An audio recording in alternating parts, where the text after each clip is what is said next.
welcome, Carol. Thank you.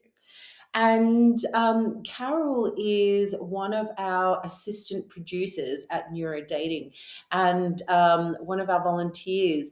And she comes from a very extensive background in supporting people on the spectrum in learning spaces. So I just wanted to basically spend some time with Carol because Carol is has been so kind in putting up her hand to support Neuro Dating to come into fruition, and she's been doing a lot of work in the background to get the teddy bears for the Build-A-Bear, and also just meeting with our committee in terms of producing the event, discussing the event format and all of the sort of nuances that go with this type of space to make sure that it's a very successful event and a supportive space, and that we really consider all the different needs for people who would be participants.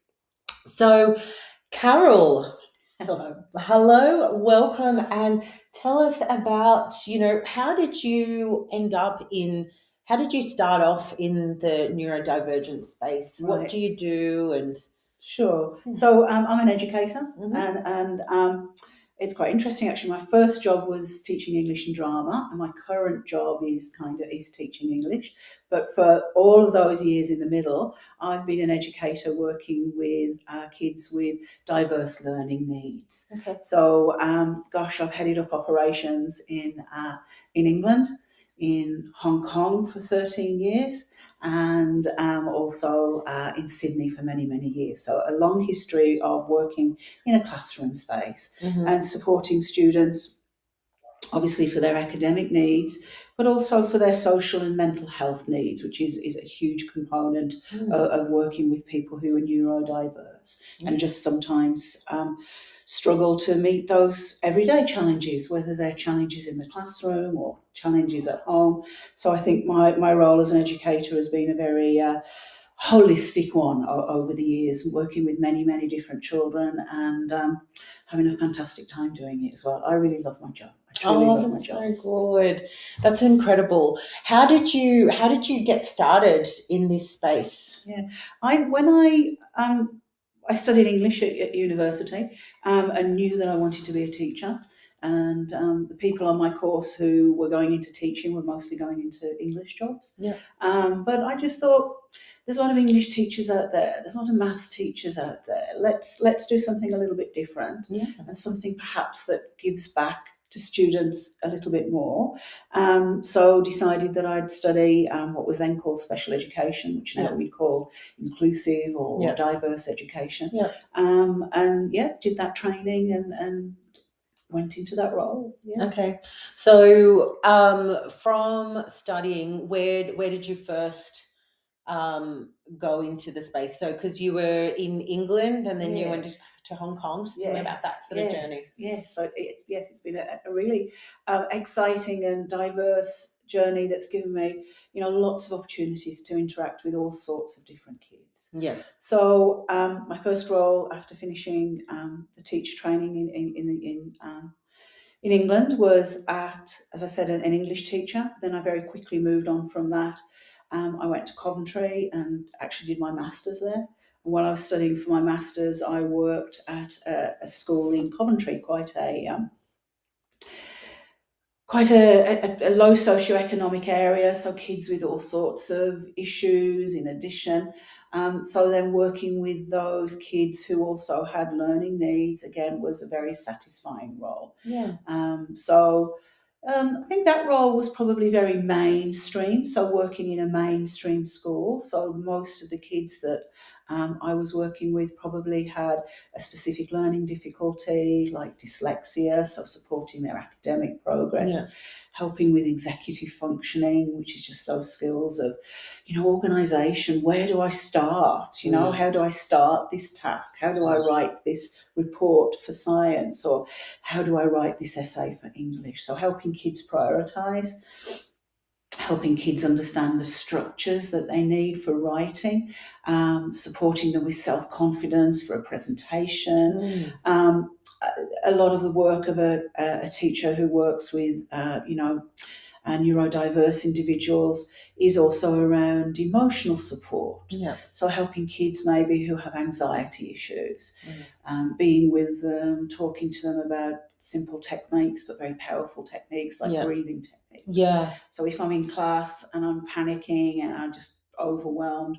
what can I do? How Yeah. can I support myself? Yeah. And I always think that, the best learning support teachers give kids the skills to support themselves. Yeah. So that if I'm not there, they can do it without me. That's always my end goal. Yeah. That's always what I want.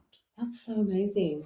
And how would you say that this has sort of shaped your journey to now? Because everyone that I've spoken to and interviewed so far, they say, like 20, 30 years ago, people didn't know really that much about like the autism, about ADHD, the kids were just sort of labeled as like problem kids or naughty, and so you would have seen quite a bit of changes in, I suppose, somewhat the labeling, but also the understanding. And I imagine in your field you have to continue to train and learn and adapt. So tell me about sort of those changes and how that sort of shaped your journey to now. That's a great question, a really great question. Yes. I think, in everyone's family there's some strange uncle or aunt who you see at Christmas time, and then you kind of think, oh my God, he or she's a little bit strange. And that's how people would just label strange. And for kids, and for boys in particular with ADHD, which is what you mentioned, they are labelled as the behaviour problem, the kid who can't sit still, the kid who's always calling out, the kid who's always doing inappropriate things. But once we change that lens, once we stop looking at them as a problem and we see what their challenges are, then I think we work very differently with those students and we understand them very differently. And you're right, people say, there's been a massive increase in the number of students who've been diagnosed with autism. Does that mean more people have autism? Not necessarily. It actually means that our understanding of autism is so much more broader and so much more inclusive and so much more real that we can understand that kids or adults, that anyone can have those issues. And incidentally, there's also a big surge in the number of adults who are being diagnosed with either ADHD or autism. Those people who have always felt, there's something wrong with me. And having autism or ADHD doesn't mean that there's something wrong with you. It means that on top of all those challenges that we all have in negotiating an increasingly complex world, that they have extra challenges, which makes life so difficult. And, when I can honestly say 100% that whenever I supported a young person, a young adult, or an adult, and I've done that on a few occasions as well, in seeking a diagnosis, that diagnosis has been liberating. Because suddenly you can say, God, I know why that's so hard for me. I know why I managed to hold it together at work, but when I get home, my life falls apart and I'm angry and irritable with my partner, or I just want to curl up in bed and go to sleep. Because you understand the extra challenges that life brings. And life brings those challenges for neurodiverse people, not just when they're at school, but when they're out playing soccer at the weekend, or when they're going to a party with friends, or when they're working, so those challenges don't go away. So a diagnosis helps people, one, understand themselves, and more importantly, forgive themselves. There's nothing wrong with them. It's because they have this condition. It's because I have the flu, or my ankle sprained, or it's because I have ADHD, or it's because I have an anxiety disorder. Suddenly the world makes sense, and your challenges make more sense. And a good diagnosis is obviously more than just a label. A good diagnosis is a series of strategies and supports and support groups and agencies that